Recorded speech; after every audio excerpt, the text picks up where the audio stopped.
Labadiena visiems, mano vardas Ieva. Labai norėčiau iš tikrųjų pakalbėti apie tai, kas iš tikrųjų yra nuotraukose ir kaip, kuo čia konfeti dėtas ir ar jo reikia ar nereikia, ar reikia mūsų renginiuose štai šitų dalykų ir jeigu iš tikrųjų reikia, kaip galim su jais elgtis toliau, bet gal paliksiu šitą pokalbį kitam kartui, o šito žaidimo pagrindinė užmačia buvo pasižiūrėti, tai vieningai ar nevieningai mes suprantame, kas yra gamtosauga, kas yra tvarumas ir pamatyti tai, kad iš tikrųjų tos vienovės nėra. Gerai. Ir iš tikrųjų pamatyti, kad tos vienovės galbūt nėra, bet paprastai tai yra pasiekmė to, kad mes per mažai kalbame apskritai apie priežastingumą vienų ar kitų reiškinių ir iš to plaukia tai, kad mes kalbam tada skirtingomis kalbomis apie tą patį reiškinį. Tai šiandien mano užduotis, aš pati esu čia užrašyta klimato advokatorė, bet pagal išsilavinimą esu viešosios politikos analitikė ir dirbu nevyriausybinėme sektoriuje jau daugiau negu 10 metų su konkrečia specializacija, tai yra aplinkosaugos politika ir stengiuosi daryti įtaką tam, kad bet kuriame lygmenyje priimant sprendimus būtų priimtas domėn aplinkos ir klimato aspektas ir argumentas ir įsivertinta tai, kaip tas mūsų sprendimas, nesvarbu, ar jį priimam valstybės lygių, ar jį priimam savivaldybės lygių, ar mikromasteliu, tokiu kaip mūsų bendruomenės ar mokyklos ir kokį poveikį jisai daro aplinkai. Tai šiandien kalbėsiu apie tai, kas turbūt kiekvienam vadovui, kaip jau minėjau, nesvarbu, ar kalbam apie klasės vadovą, ar apie mokyklos, ar apie šeimos, ar apie valstybės. Kiekvienam jų kylanti klausimą, tai tvarumas arba investicijos į jį yra prabanga, kuri reikalauja nemažai lėšų tam, kad eitume koja kojon su mada, ar tai iš tikrųjų yra būtinybė, kuri gali atnešti pozityvių pokyčių ilgalaikę prasme ir pozityvių naudų kiekvienam iš mūsų. Tai prieš atsakydama į šitą klausimą norėčiau pradėti nuo tokio globalesnio lygmens ir parodyti jums vieną tokį grafiką. Galbūt esat kas nors matę jį ir žinot, ką jis simbolizuoja arba ką jis nori perteikti. Čia vienoje ašyje yra datos, kitoje ašyje yra metų mėnesiai. Viena idėja užterštumas, emisijos.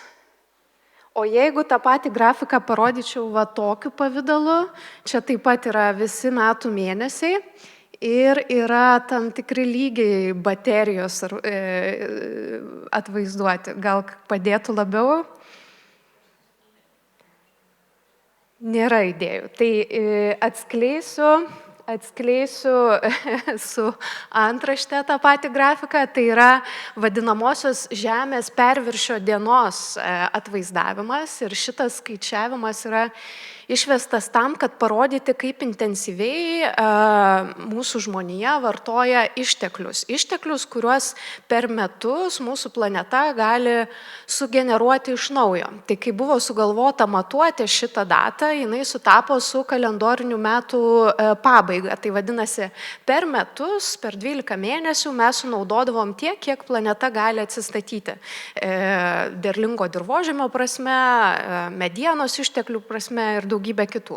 Bet vėliau šita data pradėjo išaušti vis anksčiau, apie 2000 metus, jinai buvo minima spalio pradžioje arba rugsėjo pabaigoje, o jau dabar mes ją minime Liepos gale arba rugpjūčio pradžioje. Tai iš principo reiškia, kad mes spalį, lapkritį, gruodį gyvenam ateities kartų sąskaitą. Išnaudojam savo rezervą ir gyvenam ateities žmonių gerovės lygiu. Aišku, dangus nesugriūva, bet mes jau imame iš ateities žmonių. Aišku, tas grafikas rodo tokį pasaulinį vidurkį, kokia situacija yra, bet lygiai tą patį skaičiavimą galima atlikti ir kiekvienos valstybės lygiu. Ir jeigu padarome taip, tai matome vieną tokią tendenciją, kad anksčiausiai šitą datą pradeda minėti kai kurios arabų šalis, kurios turi daug naftos resursų, taip pat Jungtinės Amerikos valstijos ir ES narės. Lietuva, įdomumo dėliai, šitą datą šiemet minėjo kovo 26 dieną, tai vadinasi, mes išeikvojam savo rezervą turimą greičiau netgi negu pasaulinis vidurkis ir greičiau negu daugelis pasaulio valstybių. Tai verčia susimastyti, bet aišku, šitas skaičiavimas yra toks labiau alegorinis, metaforinis, tam, kad būtų lengviau atvaizduoti tą vartojimo tempą, o kad atvaizduotume vartojimo pasiekmes, dažniausiai yra matuojamos šiltnamio efektą sukeliančių dujų emisijos, kaip jau kažkas užsiminė. Ir jeigu žiūrim pagal tas vartojimo pasiekmes ir kas už jas atsakingi labiausiai, matom taip pat vieną labai akivaizdžią tendenciją, kad tos valstybės, kurių visuomenės yra aukštų arba vidutinių pajamų, pėdsaką vartojimo prasme palieka absoliučiai didesnį, beveik 90% prilygstantį negu skurdžiausių pasaulio valstybių dalis. Ir šitas paveikslas, jis aišku matuoja valstybių lygmenį, bet labai panaši tendencija egzistuoja ir jeigu mes žiūrime dar giliau, pavyzdžiui, į žmonės, kurie gyvena tose valstybėse. Ir ten tendencija irgi yra labai panaši, kalbant apie tai, kad turtingiausias planetos gyventojų procentas yra atsakingas už dvigubai didesnės emisijas negu 50% pasaulio neturtingiausios populiacijos. Tai tas 1% turtingiausių yra maždaug 500 000 žmonių arba galvų, o tas 50% neturtingiausių yra maždaug 3 milijardai.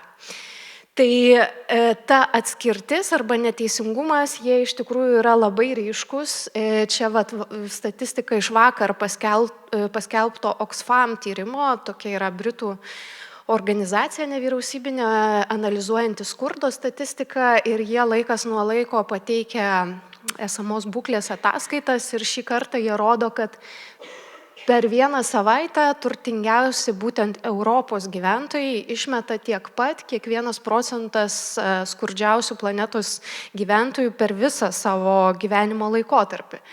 Ir šita nelygybė arba atskirtis, ji neatsirado šiandien. Jeigu analizuojam ilgalaikį laikotarpį, maždaug 30 metų, kada šiltnamio efektą sukeliančių dujų augimas buvo intensyviausias, mes matom vėlgi labai panašius skaičius. Pilka spalva parodytas tas 10% turtingiausių pasaulio gyventojų ir kaip matot, jie atsakingi už pusę visos tos taršos arba emisijos, kuri iš principo ir sukelia padarinius, kuriuos turim minty, kai kalbam apie klimato kaitą ir visas iš to plaukiančias pasiekmes. Tuo tarpu neturtingiausia žymi 7% ir jos augimas arba dalis labai neryški, o turtingiausių jinai auga ir visą tą laikotarpį augo labai intensyviai. Tai kai žiūrim, iš kur, kodėl ta turtingiausia pasaulio dalis sugeneruoja tą didžiausią emisiją, tai kai nagrinėjom jų vartojimo krepšelį, matom irgi tokį pasiskirstimą, kuris kalba apie transporto poreikius, kelių, oro transporto, tai visi privatūs lėktuvai, superjachtos, privatūs laivai ir panašios transporto priemonės, taip pat nekilnojamas turtas, tai yra poreikis turėti labai daug erdvės, kurią visą reikia aprūpinti įvairiausiais ištekliais, nuo vamzdynų, vandentiekio, dujų iki pievelių, baseinų ir panašių dalykų. Taip pat gamyba įvairiausių produktų, daiktų, rūbų, maisto produktų galų gale. Bet kas dar svarbiau, šitie žmonės turi ir labai daug lėšų, kurias gali investuoti. Ir jų investicijos, kaip taisyklė, eina irgi į pačias taršiausias sritis. Ir visa tai lemia, kad mes stebim, kadangi visi tie poreikiai yra susieti su iškastinio kuro naudojimu, mes stebime tai, kad jo sudeginimas tiek anglies, tiek gamtinių dujų, tiek naftos pavidalų pasaulyje intensyviai auga. Ir kuo daugiau mes sudeginame šitos kuro rūšies, tuo labiau atmosferoje kaupiasi šiltnamio efektą sukeliančių dujų kiekis. O kol mes paraleliai tenkinam savo kitus poreikius, tiek mitybos, tiek tų pačių tekstilės gaminių, nukenčia mūsų natūralūs planetos pajėgumai susidoroti su tomis dujomis, kurias turime atmosferoje.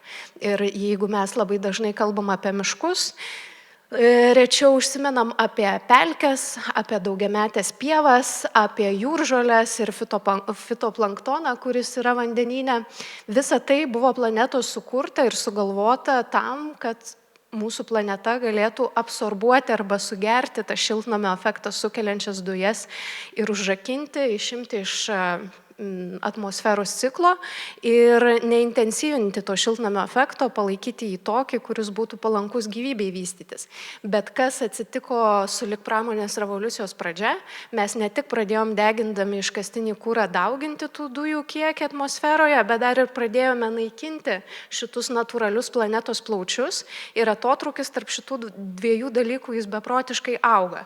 Ir mes turėtume, ir iš principo aš vėliau pereisiu prie to, kad mes keliame tikslą maksimaliai sumažinti emisijas ir maksimaliai padidinti sugėrimus tam, kad vėl atstatytume pusiausvyrą tarp šitų dalykų ir galėtume teikti, kad mūsų ekonomikos poveikis klimatui yra neutralus. Bet šiai dienai mes stebim tik tai augantį atotrūkį ir tas atotrūkis iššaukia globalias pasekmes.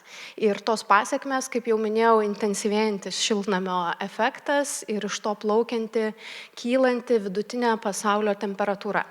Tai štai čia yra dar vienas grafikas, kurį sukūrė Redingo universiteto mokslininkas, dirbantis IPCC, tai yra tokioj pačioj aukščiausioj mokslininkų taryboje, kurie analizuoja klimato kaitos procesus ir jisai ką pastebėjo, kad su visuomenė labai sudėtinga kalbėti moksliniais terminais ir išaiškinti visą klimato kaitos situaciją, tai jis sukūrė štai tokį grafiką pavadinimu Show Your Stripes, parodyk savo juosteles.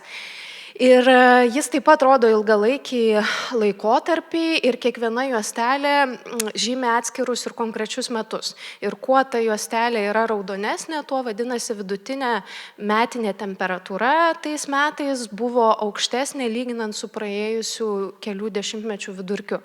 Tai jeigu internete ieškosite Show Your Stripes, galite išsitraukti štai tokį globalių temperatūrų grafiką, taip pat galite pamatyti ir kiekvienai šaliai sugeneruotą analogišką grafiką. Čia yra Lietuvos temperatūrų kaita atvaizduota tokiu pavidalu, bet iš principo nesvarbu, kokį mes tą grafiką išsitrauktume, tendencija yra ta pati.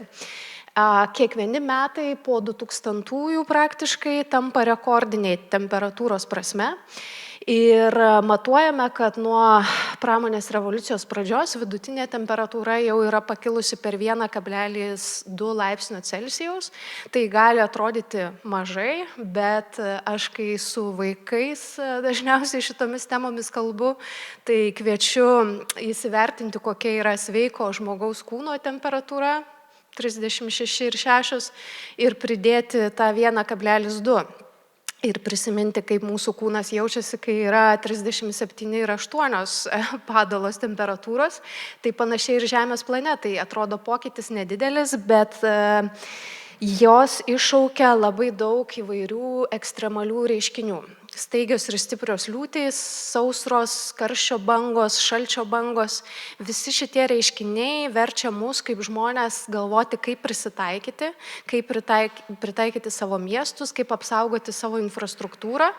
O neprisitaikymas arba pavėluotas prisitaikymas kainuoja. Ir jis kainuoja tiek tiesiogiai, finansinė prasme, tiek perkeltinė prasme, pavyzdžiui, žmogaus gyvybės.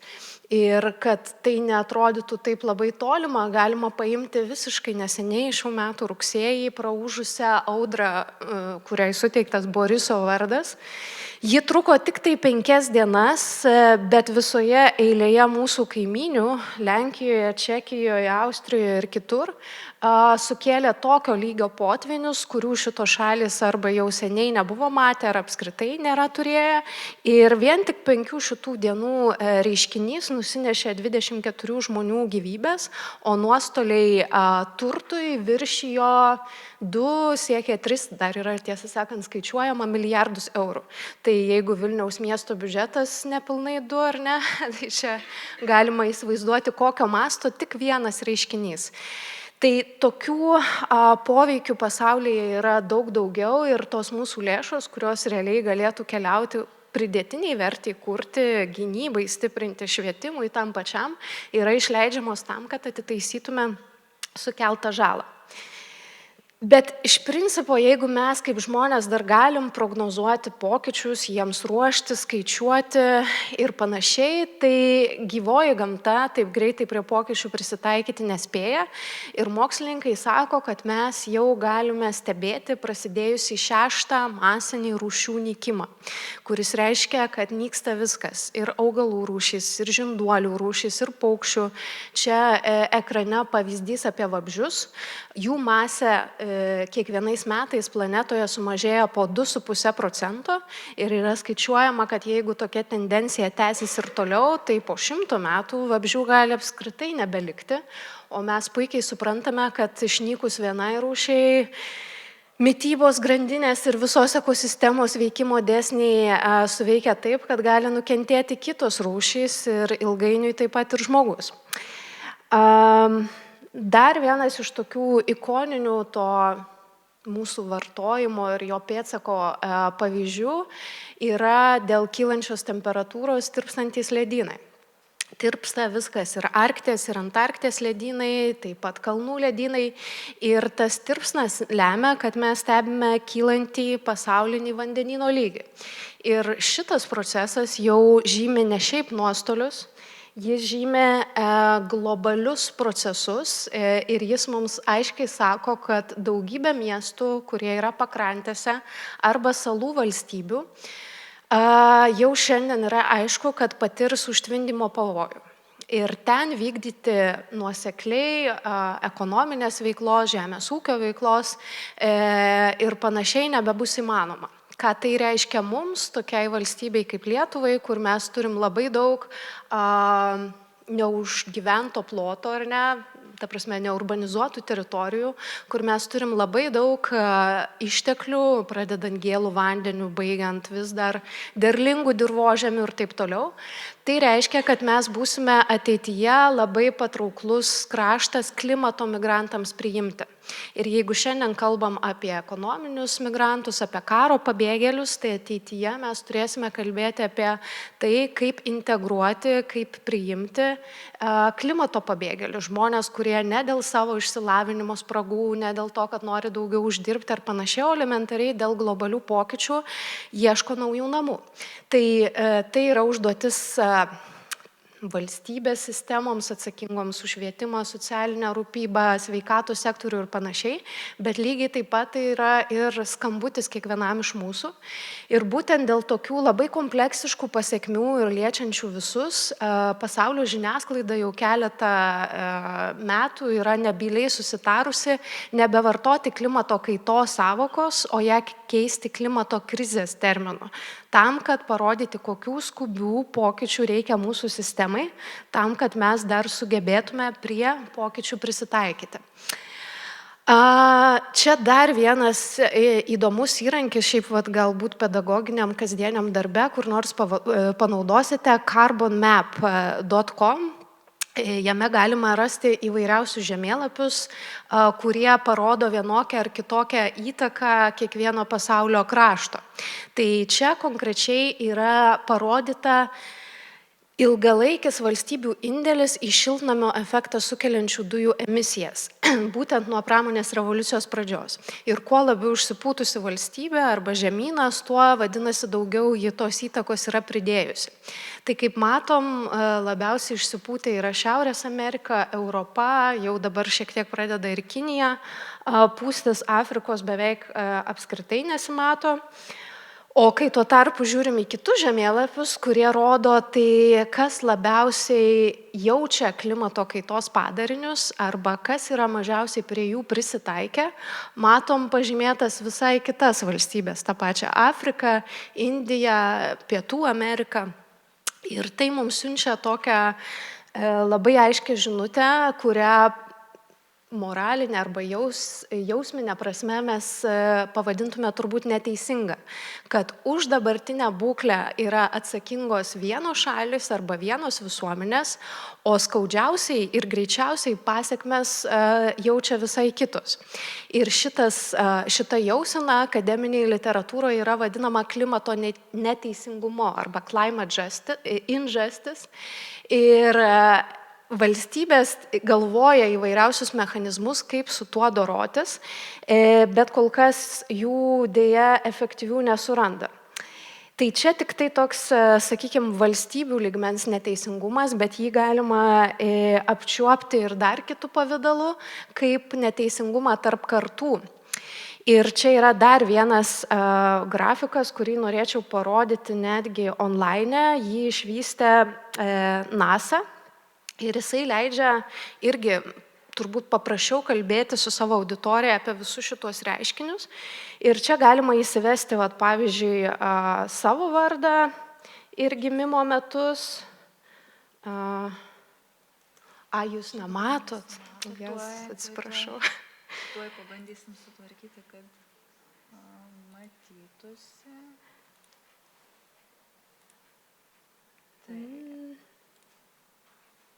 Dabar matosi? Gerai, tada galim čia nesustoti.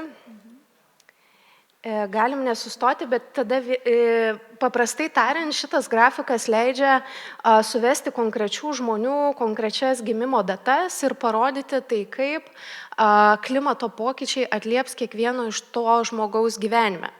Ir toks pavaizdavimo būdas, čia vėl su tom Show Your Stripes juostelėm susijęs, leidžia parodyti, kokį palikimą klimato kaitos prasme mes paliekame, kad ir šiandien gimusiam žmogui, arba 2007-aisiais Dominika Banevič, kuri laimėjo olimpiadą, ar ne, kaip jinai per visą savo gyvenimą jaus augančią temperatūrą ir kaip, pavyzdžiui, ją jaučia Gitanas Nausėda. Arba kuriam gyvenimo etape tik tai pajaus. Tai visą šitą klimato neteisingumo būklę yra pripažinusi Europos Sąjunga ir užbrėžusi patį ambicingiausią, sakyčiau, tikslą visai ES bendrijai, kokį mes turėjome per visą organizacijos istoriją, tai yra iki amžiaus vidurio pasiekti, kad bent jau mūsų žemyno poveikis klimatui taptų neutralus. Tai kaip jau minėjau, siekiam atstatyti tą balansą, maksimaliai sumažinti emisijas iš mūsų įvairios veiklos ūkinės ir maksimaliai padidinti sugėrimus per gamtos atstatymą, miškų gausinimą, pelkių atstatymą, daugiamečių pievų apsaugą, vandenyno apsaugą nuo rūgštėjimo ir panašiai. Ir Europos žaliasis kursas yra veiksmų planas, kuris siekia šitą viziją įgyvendinti. Jis turi labai daug įvairiausių dokumentų savo sudėtyje, bet kad visi tie tikslai, gražiai skambantis, neliktų tik tai politiniais lozungais, 2021 metais Europos parlamentas priėmė ir Europos klimato apsaugos įstatymą, kuris reiškia, kad visi šitie tikslai ir šita vizija tampa teisiškai privalomais kiekvienai valstybei nariai ir kiekvienam viešam subjektui, kurie yra jo sudėtyje. Tai aš labai norėčiau apžvelgti detaliau visą tą žaliojo kurso paketą, bet apsiribosiu tik keliomis tezėmis, kad jūs įsivaizduotumėte, apie ką yra tie pokyčiai. Tai vienas iš esminių pokyčių yra pagaliau įkainoti taršą. Ir tas taršos įkainojimas yra skirtas tam, kad pagaliau atitaisytume tą visišką paradoksą, kurį turim dabartiniai rinkoje, kad ekologija arba aplinkai draugiška produkcija kainuoja brangiau negu ta, kuri pagaminta taršiai ir su didžiulė kaina gamtai. Tai siekiant atstatyti šitą nelogiškumą yra sugalvotos įvairios reformos tiek dėl importuojamų į mūsų bendriją prekių, jom bus taikomas nuo nuo 27 metų papildomas muitas, vadinamas anglies muitu. Taip pat mūsų vidaus rinkoje bus naikinami nemokami apyvartiniai taršos leidimai daugeliui sektorių ir panašiai. Tai siekiama, kad ekologija taptų įperkamesnė ir konkurencingesnė. Antras iš tikslų yra pasiekti, kad mes pagaliau išmoktume gyventi uždarų ciklu, kartą paėmę iš gamtos įvairias žaliavas, jas naudotume dar kartą, maksimaliai kiek yra įmanoma. Ir kad tai pavyktų realizuoti, yra priimtas tvarių gaminių projektavimo reglamentas, kuris kalba apie tai, kad mes jau turim galvoti, kaip tvarkysime su kartą pagamintų daiktų ne jo gyvavimo pabaigoje, kaip būdavo iki šiol, ne tada, kai jau mes sakom, kad tai yra atlieka, bet tada, kai produkto idėja gimsta dizainerio galvoje ar inžinieriaus galvoje. Tai kad nuo pat pradžių būtų aišku, koks bus tolesnis to daikto kelias, kokias medžiagas galima naudoti, kokių ne. Taip pat žaliojo kurso paketu yra įgyvendinama vartotojo teisė į remontą, keliami reikalavimai daugybės gaminių gamintojams, pradedant elektroniką ir baigiant netgi tekstilės gaminiais.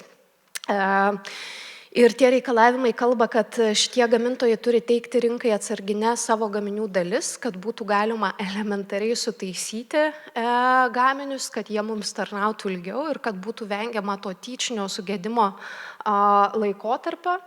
Taip pat yra kalbama apie tai, kad jau netrukus bus įvestas skaitmeninis produkto pasas, tai ant kiekvieno gaminio turės atsirasti QR kodas arba kita laikmena, kuri leistų įeiti ir pamatyti viską apie tą produktą.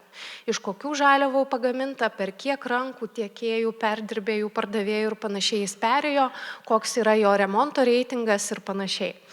Na ir be abejo siekiama užkardyti perteklinį pakavimą ir vienkartinio plastiko naudojimą, kad tokie absurdai irgi nebebūtų įmanomi, nes jie veda tik į augantį išteklių pereikvojimą ir atliekų kiekį. Dar viena žaliojo kurso sudėtinė dalis yra pastatai. Yra siekiama sukelti pastatų renovacijos bangą ne tik energetiniam efektyvumui didinti, bet ir tinkamesniam erdvių išnaudojimui, tam, kad mes irgi iš jau kartą sukurto pastato ar ne, ir jo erdvių paimtume maksimaliai, kiek galim. Kalbant apie naują statybą, yra keliami reikalavimai pereiti prie energijai mažiau imlių medžiagų ir statyboje, jau Lietuvoje irgi yra perkeltas šitas teisės aktas nuo šių metų. Statant naujus viešus pastatus, 50% medžiagų turi būti organinės kilmės. Mediena, molis, karkasiniai namai su šiaudų užpildais ir panašus dalykai turės tapti kasdienybė. Čia nuotraukai irgi iš Skandinavijos pavyzdys, iš medienos pastatyto daugiabučio namo. Žaliasis kursas kalba ir apie karą su žaliaja rinkodaros migla arba su žaliuoju smegenų plovimu. Irgi visa eilė teisės aktų, kokias formuluotės gamintojai, pardavėjai, komunikatoriai galės naudoti, pranešdami apie savo produkto teigiamas savybės ar kartais galbūt įprastas savybės, o kokių ne. Keliami netgi reikalavimai bankams ir kreditavimo įstaigoms, kiek jų portfelyje investicijų turi būti žalių ir kiek vis dar leidžiama turėti rudų. Tai yra nešvarių investicijų ir visa tai yra daroma tam, keliama žaliųjų pirkimų kiekis tam, kad valstybė sukurtų paklausą tokiai žaliai iš tikrųjų produkcijai ir visa tai daroma tam, kad būtų mažiau tos apgaulės. Na, mobilumas irgi čia daug labai pokyčių nuo kelių, aviacijos ir laivybos transporto, bet visi tie pokyčiai, jų yra dar daugiau ir jeigu turėtume daugiau laiko, galėtume apie juos kalbėti, bet visi tie pokyčiai dažnai susiję su reguliavimu, su technologiniam inovacijom, bet tai neveiks, mano galva, tol, kol neatsiras ir dar vienas dėmuo susijęs su sąmoningumo ugdymu. Ir čia irgi yra labai, mano galva, iliustratyvus pavyzdys, ar mums užteks turėti tik elektromobilius arba autonominius automobilius ir mes tikrai visas problemas su tuo išspręsim, jeigu neišmoksim persėsti į autobusus arba į dviračius. Aišku, tam reikia infrastruktūros, tam reikia sąlygų, su tuo sutinku, bet nemažiau reikia ir sąmoningumo ir supratimo, kam visas tas pokytis yra reikalingas. Dėl to manau, kad visos tos transformacijos, nesvarbu kiek jos griežtos bebūtų, jos neveiks tol, kol tvarumo poreikis ir jo suvokimas, supratimas neateis ir nepersidengs su švietimo sistema ir su kokybiška švietimo sistema. Tai jeigu grįžtume prie to klausimo pačio pagrindinio mūsų prezentacijos, ar darnumas mokyklai kaip organizacijai yra būtinybė ar prabanga, aš atsakyčiau kitais žodžiais, tai yra galimybė. Ir tai yra taip pat teisinis imperatyvas, mokykla vis tiek ji neveikia vakume, ji yra įpareigota kaip viešojo sektoriaus dalis tų pačių ir tarptautinių įsipareigojimų, ir nacionalinių teisės aktų, ir visi jie kaip iš tokios labai trumpos apžvalgos turbūt pasijautė eina darnumo kryptimi ir tampa privalomi kiekvienam iš mūsų. Taip pat auga ir žaliųjų viešųjų pirkimų reikalavimai. Tai reiškia, kad ir jūs jau kaip pirkėjas, kaip įstaiga, kuri įsigyja kokius nors daiktus, jau turi savo dokumentacijoje kelti taip pat reikalavimus pardavėjams ir taip formuoti rinkoje paklausą tų žalesnių, iš tiesų tvaresnių galimybių. Kartu tai taip pat yra ir galimybė efektyvinti savo veiklą, vėlgi jeigu žiūrėtume finansinę prasme, sutaupyti lėšų investuojant į efektyvesnius sprendimus, tai taip pat yra niša pritraukti pedagogus, pritraukti netgi mokytojus, mokinius ir jų tėvus, tuos, kuriem tvarumas rūpi ir jeigu jūsų mokykla sugebės pademonstruoti, kad ji yra lyderė šitoj srityje, puikiai suprantanti temos kompleksiškumą, manau, kad tai gali būti konkurencinis pranašumas, kuris gali suteikti teigiamą efektą ir tą pranašumą galima išnaudoti ir dalyvaujant įvairiose projektinėse veiklose, nes visi finansavimai iš ES ateinantis nuo Erasmus programų iki kitų irgi nešasi su savimi tą tvarumo dėmenį. Ir taip pat be abejo visa šita tematika yra etinė atsakomybė, nes kaip matėm iš visų tų globalių pavyzdžių, ateities žmonės, tai yra žmonės, kurie šiandien sėdi mokinio suole, turės mokėti gyventi visiškai kitomis sąlygomis, negu gyvenam mes šiandien. Ir jeigu mokykla neįdės to įrankių krepšelio į jo kuprinę arba į jo galvą, jis prie tų pokyčių elementariai negebės prisitaikyti arba gebės gyventi taip, kaip nepalanku ateities kartų sąskaita. Tai ta atsakomybė už to bendrojo gėrio arba visuomeninio socialinio teisingumo pajautą su visa pagarba kitom disciplinom irgi ir kitom misijom tenka būtent mokyklai. Ir aš žinau, kad mokyklos susiduria su daugybė irgi iššūkių ir finansavimo prasme, ir infrastruktūros prasme ir taip toliau. Bet man atrodo, kad mes kartu tiek jūs demonstruodami poreikį geresnių galimybių įgyvendinti visą šitą koncepciją, bet tuo pačiu ir prisimdami pareigas, jūs tampate tie pokyčių meiheriai arba darytojai. Ar ne? Ir visiškai pabaigai citata iš straipsnio, aš nesu pedagogikos specialistė, bet jūs esate ir jums gal duotų dar daugiau vertės. Davido Oro straipsnis, publikacija 91 metų, ganėtinai sena, kurios pavadinimas Kam reikalingas švietimas. Ir jis ten apžvelgia, kaip konvencinė švietimo visa paradigma atvedė iki dabartinės ekologinės būklės, nes jeigu vėl sugrįžtume į visą prezentaciją, tą naštą klimato kaitos spaudimą sukėlė išsilavinusios visuomenės, kurios turėjo prieigą prie švietimo. Ir tada kyla klausimas, tai kas su ta konvencinė paradigma nėra gerai, kodėl mes ugdome labai aukštos kvalifikacijos specialistus, daug išmanančius apie vieną sritį, bet nesugebančius pamatyti bendro paveikslo, kuris galėtų garantuoti ir socialinį teisingumą, ir klimato teisingumą, ir išteklių vartojimo teisingumą. Tai jo išvada yra, kad mūsų išgelbės ne švietimas, o konkrečios rūšies švietimas. Ir tame straipsnėje, kurį tikrai rekomenduoju, ten yra daugiau dėmenų, tai ką reiškia tas konkrečios rūšies švietimas. Tai labai kviesčiau susipažinti ir buvau pasiruošusi tiek įvadui į visą darnumo temą, kad vėliau visi tie pavyzdžiai, kuriuos jūs darote ir jų prasmės atsiskleistų platesniam kontekste. Tai ačiū ir jeigu turit klausimų ir jeigu turim laiko, galiu atsakyti, neturim, supratau. Tai va, aš taupiau šitą pastabą pabaigai, bet galėsim iš tikrųjų, galima pasidalinti šiaip, jeigu iš tikrųjų jūsų renginyje jaučiate, kad yra reikalingi pakabukai su užduotim ar su vardais ar panašiai, tai pats paprasčiausias kaltės išpirkimo būdas yra pastatyti dėžę prie išėjimo ir paprašyti, kad išeinant visi atkabintų ir paliktų šitas kaklajuostes organizatoriams, kad jie galėtų kituose renginiuose panaudoti dar kartą. Gerai.